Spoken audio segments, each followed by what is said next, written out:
Fatalities in the U.S. are up 37% this year. News 18's Elizabeth Rentschler has more on how local officers say they prepare for dangerous scenarios and how sometimes they say you can't prepare.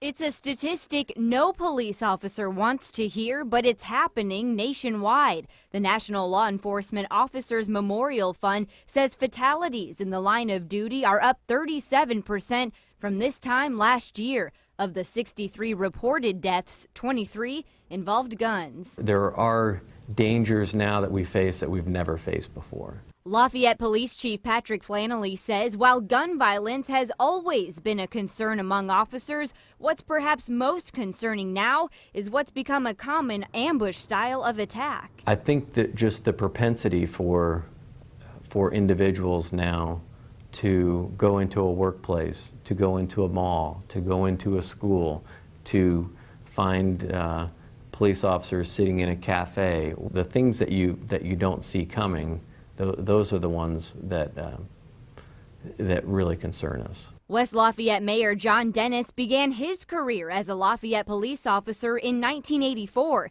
He says back then their biggest concern was much different than it is today. A lot of it dealt with motorcycle gangs.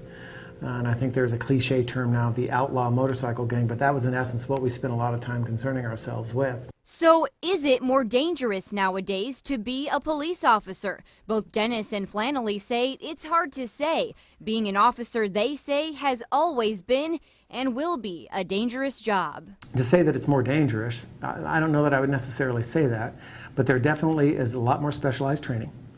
Police officers are definitely more prepared for those dangerous situations, and thank God they're very able to handle those, and that's what keeps our community so safe. Flannelly says while his department is always undergoing new safety training, he says what's perhaps most important is the one thing that will never change. Complacency is really the biggest enemy of any police officer, because the minute that you feel safe is the minute that you let your guard down. Elizabeth Rentschler, News 8.